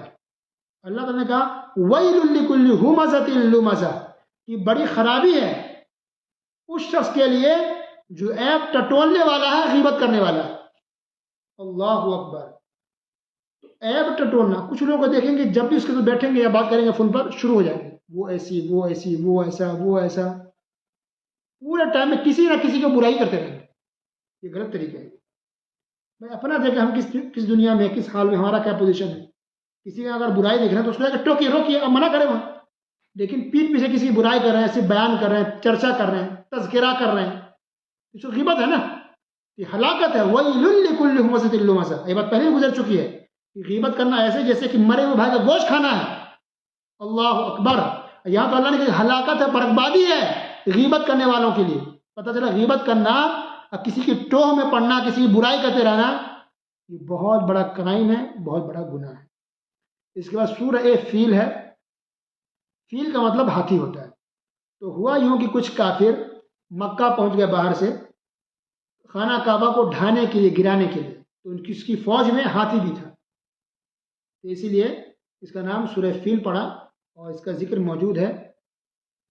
تو کافر ڈھانے کے لیے آئے، مکہ پہنچے فوج کے ساتھ، ہاتھی کے ساتھ، لیکن خانہ کعبہ کو گرا نہیں پائے، اللہ نے بچا لیا، اللہ نے عذاب بھیج دیا، وہ جانور آگے بڑھ ہی نہیں پاتے تھے، رک جاتے تھے، جھنس جاتے تھے زمین کے اندر، خانہ کعبہ سے قریب تک نہیں پہنچ پائے۔ اور پھر پلس اللہ تعالیٰ نے آسمان سے پرندوں کو بھیجا جو اپنے چونچ میں، اپنے منہ میں، اپنے پیروں میں کنکری چھوٹی چھوٹی جو چنے کے برابر تقریباً ہوتی تھی وہ گرا رہے تھے اللہ کے حکم سے ان فوجیوں کے اوپر، ملٹری کے اوپر جو آدمی لایا تھا. جس کو پتھر چھوٹا سا لگتا تھا وہ آدمی کا جسم جل جاتا تھا، اس کے گوشت تک ہڈی سے اتر جاتے تھے، گر جاتے تھے. اتنا پاور چھوٹے سے کنکر کے اندر ڈال دیا تھا کہ کنکر سے انسان مر جاتا تھا، پورا گوشت اس کا گل جاتا تھا. جسے ایسے کسی کو ڈال دے اس طرح سے ہو جاتا تھا. اللہ کا عذاب نے مارا تھا. تو طیرن ابابیل، پرندے جھنڈ بنا بنا کے، گروپ بنا بنا کر کے آتے تھے اور اس فوجیوں میں پتھر گراتے تھے. تو کچھ لوگ کہتے ہیں طیرن ابابیل، ابابیل پرندے کا نام نہیں ہے، ابابیل پرندے کا نام نہیں، ابابیل مطلب گروپ بنانا، گروپ، جماعت. تو پرندے گروپ بنا بنا کے آتے تھے، یہ بات ہے. یہ ابابیل پرندے کا نام نہیں ہے. تو اس سے یہ پتہ چلا کہ دیکھیے اللہ تعالیٰ ہلاک کسی کو کرنا چاہے تو کتنی آسانی سے کر سکتے ہیں. معمولی پتھر سے اللہ ہلاک کر دیا. ٹھیک ہے. تو ہمیشہ انسان کو اللہ کے عذاب سے، اللہ کی نافرمانی سے بچتے رہنا چاہیے اور ڈرتے رہنا چاہیے. کب اللہ کس کو ہلاک کر دے، کس شکل میں ہلاک کر دے، کچھ پتہ ہی نہیں. تو اللہ تعالیٰ اپنے گھر کی، خانہ کعبہ کی، اسلام کی اور مسلمانوں کی حفاظت فرمانے والا ہے. مسلمانوں کو بھی ڈرنا نہیں چاہیے. آپ کے ساتھ اللہ کی مدد ہے اور آپ کو کبھی کوئی رسوا نہیں کر سکتا. تکلیف، مصیبت، پریشانی آئے گی، وہ آزمائش ہے، لیکن آپ کو کوئی مٹا نہیں سکتا، دنیا سے ہٹا نہیں سکتا. یہ تو اللہ کا بنایا ہوا ہے، اسلام ہے، اور اللہ نے آپ کو بھیجا ہے اور اللہ نے آپ کی حفاظت کی ذمہ داری لی ہے. اس کے بعد سورہ قریش. قریش قبیلہ تھا مکہ کے اندر، اسی کا نام دیکھیے سورہ قریش ہے. تو مسئلہ اصل میں یہ تھا کہ قریش کے جو لوگ تھے وہ بزنس کے لیے جاتے تھے. تو سردی میں یمن جاتے تھے اور گرمی کے موسم میں سیریا جاتے تھے. تو لوگ راستے میں یا وہاں کے لوگ اس کو لوٹتے نہیں تھے، اس قافلے کو، کیونکہ مکہ سے آ رہے ہیں، اس لیے لوگ ان کا عزت اور احترام کرتے تھے. تو اللہ نے اس نعمت کا تذکرہ اس صورت کے اندر کیا کہ یہ ہمارا احسان دیکھو تم پر یہ ہے کہ ہماری وجہ سے لوگ تم کو ٹچ نہیں کرتے تھے، مارتے پیٹتے نہیں تھے، لوٹتے نہیں تھے. اور کتنی آسانی سے ٹھنڈی میں، گرمی میں دوسرے ملکوں میں تم جاتے اور بزنس کر کے، کاروبار کر کے، کما کر کے پھر واپس لا کے بیوی بچوں کو کھلاتے تھے. الحمدللہ یہ اللہ کی مہربانی تھی، اللہ کرم تھا. ورنہ پہلے بہت لوٹ ہوتا تھا کہ لوگ راستے میں لوٹ لیتے تھے قافلوں کو. اس کے بعد سورہ ماعون. ماعون مطلب تھوڑی چیز. اللہ نے اس کے اندر اس چیز سے منع کیا کہ کوئی تھوڑی چیز کوئی مانگے تو اس کو نہ دو. پڑوسی اگر کچھ مانگ رہا ہے تو دینا چاہیے. مثلا کبھی پتیلا مانگ لیے دے دو، کچھ تیل مانگ لیے، کبھی کوئی کھانے کی چیز مانگ لیے، کچھ برتن مانگ لیے، کبھی چمچہ مانگ لیے، مہمان آ گیا، پلیٹ، مہمان زیادہ بڑھ گئے، پلیٹ نہیں، پلیٹ مانگ لیا. یہ چیزوں کو معاون کہا جاتا ہے. تو یہ سب روکنا نہیں چاہیے، منع نہیں کرنا چاہیے. آپ کے پاس ہے تو دے دیجیے، اس پر بھی اجر و ثواب ہے، نیکی ہے اور اخلاق بھی آپ کا. اور اللہ نے یہ بھی بیان فرمایا کہ ان نمازیوں کے لیے ہلاکت و بربادی ہو جو نماز میں سستی برتتے ہیں. اللہ وویل للمصلین. ان نمازیوں کے لیے ہلاکت بربادی جو سستی برتتے ہیں. اب بتائیے جو لوگ نماز پڑھتے ہی نہیں ہیں اس کے لیے کتنی بڑی ہلاکت اور بربادی ہو، اندازہ لگا. اس لیے کہتے ہیں نا کہ اسلام میں یہ تصور ہی نہیں ہے کہ کوئی مسلمان ہوا نماز نہ پڑھے. یہ تصور ہی نہیں ہے. یہ پھر سے بولنا جملہ میں کہ اسلام یہ تصور ہی نہیں ہے کہ کوئی مسلمان ہو اور نماز نہ پڑھے. ایسا تصور ہی نہیں ہے. یہ تو ہوا کہ کسی نے چوری کی تو ہاتھ کاٹ دیا گیا، کوئی اور گناہ کیا تو اس کو مارا پیٹا گیا، اس کو سزا دی گئی. یہ سب گناہ ہوئے، سزا ملی، ڈرا دھمکا کیے ہوئے. لیکن مسلمان نماز ہی نہیں پڑھے، ایسا تصور ہی نہیں اسلام کا. اس لیے 4 امام ہیں. پہلے امام نے کہا ابو حنیفہ رحمۃ اللہ علیہ نے کہ سزائے عمر قید کی سزا دو بے نمازی کو. باقی کے 3 امام، امام مالک، امام شافعی، امام احمد بن حنبل رحمۃ اللہ علیہ نے کہا کہ بے نمازی کو قتل کر دیا جائے گا، سزائے موت دی جائے گی. کیونکہ مسلمان ہے ہی نہیں، مطلب کیا کہا جائے اس کو کہ مسلمان نماز نہیں پڑھے. ایسا کانسیپٹ ہے ہی نہیں اسلام میں. یعنی اسلام مسلمان سے بہت سے گناہ ہو سکتے ہیں لیکن مسلمان اور نماز نہ پڑھے ایسا دور دور تک تصور ہی نہیں ہے. تو پھر کتنی بڑی غفلت، اللہ پرواہی اور گمراہی میں انڈیا، پاکستان، بنگلہ دیش کے لوگ ہیں کہ مسلمان نام کے ہیں، نماز ہی نہیں پڑھتے. وہ صرف جمعہ پڑھتے، سجید پڑھتے. لا حول ولا قوت الا باللہ. 5 وقت کی نماز ہر مسلمان پر فرض ہے، ضروری. یہ تراویح سے بھی زیادہ اہم ہے. 5 وقت کی نماز کو اللہ نے فرض قرار دیا ہے. جیسے ہمارے رگوں میں خون کا چلنا ضروری ہے ہمارے لیے زندہ رہنے کے لیے، سانس ضروری ہے، پھیپھڑے ہونا ضروری ہے اور دل ہونا ضروری ہے، اسی طرح ہمارے لیے مسلمان رہنے کے لیے، مسلمان ہونے کے لیے نماز کا پڑھنا ضروری ہے. اس کے بعد ہے سورہ کوثر. یہ جنت میں ایک نہر ہے، اس کا نام ہے، اور اسی نہر سے پانی آ رہا ہوگا قیامت کی ایک جگہ پر. جہاں پر رسول اللہ صلی اللہ علیہ وسلم بیٹھ کر کے حوض کوثر سے اپنی امتیوں کو پانی پلا رہے ہوں گے. اللہ اکبر. رسول اللہ صلی اللہ علیہ وسلم اپنے دستے مبارک سے ہاتھ سے پانی پلائیں گے اپنی امتیوں کو. تو اچانک کچھ لوگوں کو روک دیا جائے گا. تو رسول اللہ صلی اللہ علیہ وسلم کہیں گے کیا بات ہے، آنے دو، تو میری امتی کے لوگ ہیں، آنے دو. تو پھر ان سے کہا جائے کہ نہیں، انک لا تدری، آپ نہیں جانتے، ما احدثوا بعدک، کہ آپ کے جانے کے بعد ان لوگوں نے دین کے نام پر کیا کیا بدعتیں ایجاد کر لی تھی، کیا کیا بدعت کر رہے تھے، آپ کو معلوم نہیں. اچھا یہ بات ہے. سحقن سحقن لمن غیر بعدی، دوری ہو دوری ہو، ہٹاؤ، بھگا دو میری نظروں سے، ہٹا دو اس کو، اس نے میرے دین کے اندر تبدیلی پیدا کر دی، اس کو بھگا دو میرے سامنے سے. تو بدعتیوں کو دھتکار کر کے پھٹکار کے بھگا دیا جائے گا. اور رسول اللہ صلی اللہ علیہ وسلم پانی نہیں پلائیں گے بلکہ پھٹکار کے بھگا دیں گے، بھگا اس کو، یہ بدعتی آدمی، خرافاتی آدمی، یہ بدعت کیا، میرے دین کے اندر تبدیلی پیدا کی. اتنا بڑا گناہ ہے بدعت کا. سوچیے آج لوگوں نے کتنا ہلکے میں لے لیا ہے بدعت کو. لا حول ولا قوت الا باللہ. تو بدعت بہت خطرناک چیز ہے، کبھی بھی بدعت کے آس پاس نہیں بھٹکنا، کبھی بدعت کے آس پاس نہیں. بدعت بہت خراب چیز ہے. یہ کل بدعت ضلالہ، ہر بدعت گمراہی ہے، وکل ضلالۃ فی النار، اور ہر گمراہی جہنم میں لے جانے والی ہے. رسول اللہ صلی اللہ علیہ وسلم کا یہ فرمان ہے. اللہ تعالیٰ تمام مسلمانوں کو بدعت سے بچا کے اور محفوظ رکھے. اس کے بعد سورہ کافرون، اس کے اندر اللہ نے یہ بیان فرمایا کہ اے نبی کہیے کہ اے کافرون، تمہارے لیے تمہارا دین، میرے لیے میرا دین. اصل میں کافروں نے یہ بات رکھی تھی کہ کچھ دن آپ ہمارے معبودوں کی بات کر لیں اور کچھ دن ہم آپ کے معبود کی، آپ کے رب کی، اللہ کی عبادت کر لیں. بس اتحاد ہو جائے، اتفاق ہو جائے، مل کر کے ہم رہیں گے. یہ کہہ دو کہ نہیں یہ غلط، وہ غلط، یہ شرک، یہ کفر، نہیں، ایسا مت کرو. یہ بھی کچھ آپ ہمارے معبود، کچھ ہم آپ کے معبود کی بات کر لیں گے. اللہ نے کہا کہ نہیں، اے کافرو، ایسا نہیں ہو سکتا، یہ ناممکن ہے، امپاسبل ہے. ہم تمہارے معبود کی بات کریں، نہیں ہو سکتا. ہم صرف ایک اللہ کی بات کرنے والے ہیں. بس تمہارے لیے تمہارا دین، ہمارے لیے ہمارا دین. یہ دین کو ہم مکس نہیں کر سکتے، ملا نہیں سکتے.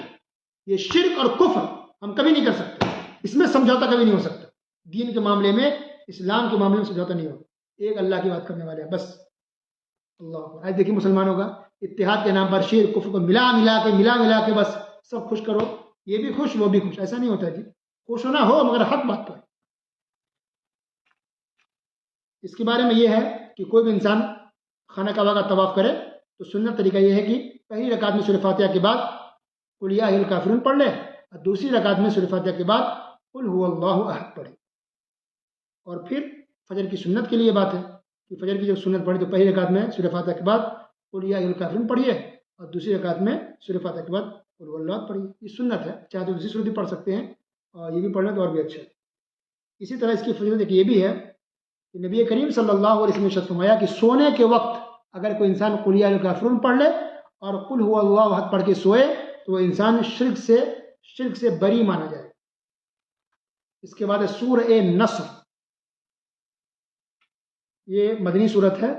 نزول کے اعتبار سے، نازل ہونے کے اعتبار سے سب سے آخری صورت یہی ہے، سورہ نصر. اذا جاء نصر اللہ والفتح، یہ سب سے آخری صورت ہے. اس کے اندر اللہ تعالیٰ نے تسبیح بیان کرنے کا اور توبہ استغفار کرنے کا حکم دیا ہے رسول اللہ صلی اللہ علیہ وسلم کو. تو استغفار کرنا کتنا اہم ہے، ہمیشہ انسان کو کثرت سے استغفار کرتے رہنا چاہیے. اس کے بعد سورہ مسد، تبت. رسول اللہ صلی اللہ علیہ وسلم نے تمام لوگوں کو جمع کیا اور جمع کرنے کے بعد توحید کی دعوت دی کہ لوگوں ایک اللہ کی بات کرو، سارے معبود کو چھوڑ دو، صرف ایک اللہ کی بات کرو. لا الہ الا اللہ، لا الہ الا اللہ کہو، ایک اللہ کی بات کرو. تو ابو لہب جو اپنا چچا تھا، سگا چچا، وہ غصہ ہو گیا کہ اے محمد، تم نے مجھے، ہم لوگ کو صرف اس لیے جمع کیا، یہاں بلایا، یہ بات بولنے کے لیے، تو ہلاک ہو، برباد ہو، یہ ہو، وہ ہو، بد دعا دی. اللہ تعالیٰ کو اتنا غصہ ہے، اللہ تعالیٰ نے آسمان پر سے، ساتویں آسمان کے اوپر سے یہ صورت نازل فرما دی. تبت یدا ابی لہب وتب، ابو لہب تیرے دونوں ہاتھ ٹوٹ جائے، تو ہلاک ہو، برباد ہو. اللہ اکبر. اور پھر یہ جو ہے ابو لہب، یہ بھی جہنم میں جائے گا، اس کی بیوی بھی جہنم میں جائے گی، کیونکہ یہ بھی کافر ہو کر کے مری ہے اور تکلیف دیتی تھی مسلمانوں کو. اس کے بعد سورہ اخلاص. کافروں نے جب کہا اے محمد صلی اللہ علیہ وسلم اپنے رب کا نسب نامہ بیان کیجیے. نسب نامہ سمجھ گئے، یعنی باپ دادا کون ہے آگے. استغفر اللہ. اللہ نے کہا قل هو اللہ احد، پہلے بھی کہا اللہ تو ایک ہے، اللہ الصمد، اللہ بے نیاز ہے، لم یلد ولم یولد، اللہ نے کسی کو جنا نہیں ہے اور کسی اور نے بھی اللہ کو نہیں جنا، یعنی اللہ کا کوئی بیٹا بیٹی بیوی بچہ نہیں ہے، اور اللہ تعالیٰ کوئی ماں باپ بھی نہیں ہے، اور اللہ تعالیٰ کو ان چیزوں کی ضرورت بھی نہیں، اللہ سب سے پہلے ہے، اللہ نے سب کو بنایا ہے، تو اللہ بھی کسی کا باپ نہیں ہے، استغفر اللہ، اللہ کوئی بیٹا ہے، استغفر اللہ، کوئی ایسا سمجھے تو کافر ہو جائے گا، یہ کرسچن کہتے ہیں نا کہ عیسیٰ علیہ اللہ کے بیٹے، استغفر اللہ، کافر ہے۔ تو اے نبی کہیے اللہ ایک ہے، تنہا ہے، اللہ کوئی بیٹا بیٹی نہیں، کوئی ماں باپ نہیں، کوئی بیوی بچہ نہیں، اللہ اکیلا تنہا ہے، اور اللہ تعالیٰ کو ان چیزوں کی ضرورت نہیں ہے، اللہ بے نیاز ہے ہر چیز سے، اور اللہ کے برابر کوئی بھی نہیں ہے۔ یہ بہت عظیم صورت ہے، اس کے بارے میں اللہ کے رسول صلی اللہ علیہ وسلم نے ارشاد فرمایا کہ جو انسان سورہ اخلاص پڑھ لے اس کو 1/3 قرآن پڑھنے کے برابر ثواب ملے گا۔ تو قرآن کے آپ 3 حصے کر دیں تو ایک حصہ کتنا بنے گا؟ 10 پارہ۔ تو گویا کہ اگر آپ قل اللہ پڑھتے ہیں ایک بار تو 10 پارہ پڑھنے کے برابر ثواب ملے گا، آپ 3 بار پڑھیں گے تو پورا ایک قرآن پڑھنے کا ثواب ملے گا۔ اتنی فضیلت ہے سورہ اخلاص کی، قل اللہ احد پڑھنے کی، تو اتنی فضیلت تو ہے۔ بات اس میں کیا ہے؟ اللہ کے بارے میں بات ہے، تو گویا اللہ کے بارے میں بات معلوم کرنا، اللہ کے بارے میں علم حاصل کرنا، اللہ کے بارے میں جاننا، یہ بہت بڑی عبادت ہے، بلکہ سب سے بڑی عبادت ہے۔ اللہ اکبر۔ تو اس صورت کے اندر کوئی مسئلہ مسائل کی بات نہیں، صرف اللہ کے بارے میں بات ہے بس، اور اللہ نے دیکھی کتنی بڑی فضیلت رکھی ہے اس صورت کی۔ اس کے بعد ہے سورہ فلق اور سورہ ناس۔ تو فلق کا مطلب ہوتا ہے صبح، صبح، اور ناس کا مطلب لوگ۔ ان 2 صورتوں کو، فلق اور ناس کو، معوذتین بھی کہتے ہیں۔ ان دونوں صورتوں کو بھی بہت زیادہ فضیلت ہے۔ رقیہ شرعیہ کے طور پر یہ دونوں صورت کو پڑھ سکتے ہیں۔ رقیہ شرعیہ یعنی کوئی بیمار ہو، جادو جن کا مسئلہ آ جائے، نظر بد ہو، یا ایسے بھی اگر بیمار ہے، ضروری نہیں کہ جادو ہو تو ہی، ایسے بھی اگر بیمار ہے تو ان دونوں صورتوں کو پڑھ کے اگر پھونکیں گے، دم کریں گے مریض پر، تو انشاءاللہ اللہ کے حکم سے وہ آدمی ٹھیک ہو جائے گا۔ آپ خود بھی پڑھ کر کے پھونک سکتے ہیں، دم کر سکتے ہیں، کوئی اور بھی آپ کے اوپر پھونک کے دم کر دے، تو یہ علاج ہے۔ ان 2 صورتوں کے اندر باقاعدہ بیماریوں کا، کئی بیماریوں کا علاج بھی ہے۔ لبید بن عاصم یہودی آدمی تھا، اس نے رسول اللہ صلی اللہ علیہ وسلم پر جادو کر دیا تھا، تو اللہ تعالیٰ نے فرشتے کو بتا دیا کہ جس نے جادو کیا ہے، جادو کر کہاں رکھا ہوا ہے، تو علی رضی اللہ تعالیٰ اس چیز کو لے کر کے آئے، بھیجا گیا ان کو، اور پھر اللہ کے رسول صلی اللہ علیہ وسلم نے علی رضی اللہ تعالیٰ کو کہا کہ ان 2 صورتوں کو پڑھو، تو ایک ایک آیت پڑھتے تھے، اور جو گرہ لگا ہوا تھا جادو کا وہ کھولتے تھے، پڑھتے تھے، کھولتے تھے۔ 2 صورت مکمل ہوئی، گرہ کھول دی پورا، اور اللہ کے رسول صلی اللہ علیہ وسلم بالکل ٹھیک ہو گئے، جادو سے نکل گئے، تو ان کو ایسا لگا جیسا کہ کسی نے جکڑ دیا ہو، باندھ کے رکھا۔ اللہ اکبر، بالکل آزاد ہو گئے، اور بالکل جادو ختم ہو گیا، ٹھیک ہو گیا۔ کیا ان 2 صورتوں کو پڑھا گیا، سورہ فلق اور سورہ ناس کو۔ پتہ چلا اتنا پاور ہے سورہ فلق سورہ ناس میں، اگر جادو بھی اگر آپ کو ہوا، صرف یہ 2 صورت پڑھنا تو یہ کافی ہے، انشاءاللہ اللہ کے حکم سے اب ٹھیک ہو جائے گی۔ تعویذ نہیں بنانا ہے، مسئلہ کیا ہے؟ جو صحیح کام وہ لوگ نہیں کرتے، جو غلط اس کے پیچھے لوگ زیادہ بھاگتے۔ تو اگر تعویذ بنانا غلط ہوتا تو نبی صلی اللہ علیہ وسلم تعویذ بنا کے پہنتے، اپنے پہنا نہیں، تو اللہ کے رسول لوگوں کو کہتے بھائی تعویذ بنا کے تم لوگ پہن لیا کرو، اپنے کہا کہیں بھی کسی کو نہیں، کہیں بھی تعویذ نہیں بنایا گیا، بلکہ صرف پڑھنے کو کہا گیا کہ پڑھ کے کسی اور کو پھونکو، یا خود پڑھ کے اپنے اوپر پھونک لیا کرو، دم کر لیا کرو۔ تو دم کرنا، پھونکنا، پڑھنا یہ تو صحیح ہے، حدیث سے ثابت ہے، لیکن تعویذ بنانا یہ ثابت نہیں ہے، یہ طریقہ صحیح نہیں ہے۔ تو سورہ فلق اور سورہ ناس اس کی بہت فضیلت ہے، اور اس کے باقاعدہ علاج ہے، اس کے لیے آپ علاج کر سکتے ہیں۔ ان 2 صورتوں کے اندر دراصل پناہ مانگا گیا ہے، اللہ کی پناہ۔ کس سے بچنا ہے؟ شیطان سے، جنات سے، حاسدوں کے حسد سے، شر سے، جو بھی ہے، بلا ہے، مصیبت ہے، جو جنات ہے، خراب قسم کے لوگ ہیں، ان سب سے پناہ مانگی ہے کہ اے اللہ مجھے بچا، ان سب سے، ہر طرح کے شر سے بچا، جنوں سے بچا، انسانوں سے بچا، حسد کرنے والے کے حسد سے بچا۔ یہ باتیں ان 2 صورتوں کے اندر بیان کی گئی ہے، سورہ فلق، سورہ ناس میں۔ اسی طرح صبح شام کے اذکار بھی یہ ہے، قل اللہ احد، قل اعوذ بالفلق، قل اعوذ بالناس، یعنی صبح کے جو اذکار ہم پڑھتے ہیں نا، تو کئی دعائیں ہیں، ان میں سے یہ بھی ہے کہ آپ قل اللہ پڑھیں، قل اعوذ بالفلق پڑھیں، قل بالناس پڑھیں۔ شام کے اذکار بھی یہ ہے کہ شام کو اور بھی بہت ساری دعائیں ہیں، اس میں سے یہ بھی ہے کہ آخری کی 3 صورتیں پڑھیں۔ سونے کے اذکار میں بھی یہ چیز، یہ دعا ہے کہ سونے کے جو بہت سارے اذکار ہیں، اس میں سے یہ بھی ہے کہ آپ قرآن کی آخری یہ 3 صورتیں پڑھیں، اخلاص، فلق، ناس، ٹھیک ہے۔ اسی طرح ہر فرض نماز کے بعد بھی ان 3 صورتوں کو پڑھنا چاہیے، ہر فرض نماز کے بعد، فجر، مغرب، ظہر، عصر، فجر، ظہر، عصر، مغرب، عشاء، ہر فرض نماز کے بعد سلام پھیرے، اذکار ہیں کچھ وہ پڑھے، آیت الکرسی پڑھیں تسبیح گنیں سبحان اللہ سبحان اللہ، اور پھر یہ آخری 3 صورتیں بھی اللہ کے رسول صلی اللہ علیہ وسلم پڑھتے تھے. تو اللہ کے رسول صلی اللہ علیہ وسلم ہر فرض نماز کے بعد آخری کی یہ 3 صورتیں بھی پڑھتے تھے، ہر فرض نماز کے بعد، قل اللہ احد، قل اعوذ برب الفلق اور قل اعوذ برب الناس. تو پتہ چلا کہ آخری یہ 3 صورتیں یہ فرض نماز کے بعد کے اذکار میں سے بھی ہے، اور صبح شام کے اذکار اور سونے کے اذکار میں سے بھی ہے. اس کے پڑھنے کا اہتمام کرنا چاہیے. اس کے علاوہ بھی آپ جب چاہیں پڑھ سکتے ہیں. تو اس طرح سے الحمدللہ پورا قرآن کا خلاصہ مکمل ہوا. باتیں تو اس میں بہت ساری ہے. قرآن کے اگر ایک پارے کو اگر بیان کیا جائے تو پورا مہینہ کافی نہیں ہے نا. اتنی ساری باتیں الحمدللہ نے اس کو بیان کی. لیکن ہم نہ پڑھیں کچھ بھی اس سے تو اچھا نہیں، کچھ تو پڑھ لیں، ایک سرسری طرح گزر جائیں. تو اس لیے یہ تھوڑا چھوٹا سا ایک درس رکھا گیا تھا، اور روزانہ کے پارے کے حساب سے، تاکہ کچھ بات ہم جان لیں، کچھ اشارہ ہو جائے، کچھ ہماری توجہ ہو جائے، کچھ قرآن سے ہم جڑ جائے کہ کچھ باتوں کا ہمیں پتہ چل جائے. تو جو باتیں بیان کی گئی ہے پوری ایمانداری کے ساتھ اللہ سے ڈرتے ہوئے قرآن حدیث کی روشنی میں جو باتیں تھیں وہ خلاصہ روزانہ بیان کیا گیا ہے. ہاں انسان ہے، زبان ہے، کبھی زبان کوئی پھسل گئی ہو، کچھ بات اگر کچھ غلط نکل گئی ہو تو اللہ سے معافی مانگتے ہیں، توبہ استغفار کرتے ہیں. استغفر اللہ ربی و اتوب الیہ، اللہ مجھے معاف کرے. اور آپ کو پتہ چلے کچھ غلط ہو گیا تو آپ بتا بھی سکتے ہیں مجھے، لیکن جان بوجھ کر کچھ غلط نہیں بولا گیا. پوری ایمانداری کے ساتھ جو ہے اللہ اس کے رسول کی بات اس کو آپ تک پہنچانے کی کوشش کی گئی ہے. مقصد ہے تاکہ اللہ ہم سے راضی ہو جائے، اللہ تعالیٰ جو ثواب دے، ہماری اصلاح ہو، خود میری اصلاح ہو، آپ کی اصلاح ہو، ہم سب کی اصلاح ہو. یہ مقصد تھا اس درس کے شروع کرنے کا. اور آپ سب کا شکریہ. سب سے پہلے اللہ تعالیٰ کا شکریہ، الحمدللہ اللہ نے توفیق دی، یہ کام ہوا. 1 مہینے کے اندر پورے قرآن کا خلاصہ ہوا. الحمدللہ یہ اللہ کی توفیق سے ہی ممکن ہو گیا، ورنہ اس کندھے پر اتنی طاقت نہیں، نہ زبان میں طاقت ہے کہ یہ کام ہو پاتا. محض صرف اور صرف اللہ کی توفیق، اللہ کی مدد سے یہ کام ہو پایا. تو الحمدللہ اللہ کا بہت بہت شکریہ. ہر طرح کی تعریف صرف اللہ رب العالمین کے لیے. اور اس کے بعد پھر آپ لوگ کا بھی شکریہ کہ الحمدللہ آپ لوگ ٹائم نکال کے وہ لوگ روزانہ درس کو سنتے رہے اور انتظار میں رہے. کبھی درس دینے میں اگر لیٹ ہوا تو آپ میں سے کئی لوگوں نے پوچھا بھی کہ درس کب ہوگا. تو آپ کا شوق تھا، جذبہ تھا ماشاءاللہ، اور آپ نے دلچسپی سے، شوق سے آپ نے سنا.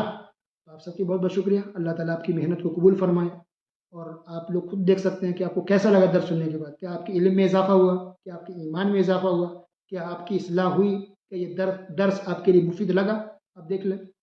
تو اللہ تعالیٰ ہم سب کی محنتوں کو قبول فرمائے. اللہ تعالیٰ ہم سب کو سننے کے ساتھ ساتھ عمل کرنے کی توفیق عطا فرمائے. اللہ ہمیں خوب سیکھنے کی توفیق دے، سمجھنے کی توفیق دے، اور اس کے مطابق عمل کرنے کی توفیق عطا فرمائے. اللہ ہم سب کے گناہوں کو بخش دے. اللہ ہم سب کی غلطیوں کو معاف فرمائے. اللہ تعالیٰ ہمارے گناہوں کو معاف فرما دے، نیک عمل کرنے والا بنا، توحید پر چلنے والا بنا. قرآن میں سب سے زیادہ بات توحید اور عقیدے کی بات آئی ہے. اللہ ہم سب کو عقیدے پر رکھ، توحید پر رکھ. ہمارا خاتمہ ہو تو توحید پر ہو، عقیدے پر ہو، صحیح عقیدے پر ہو.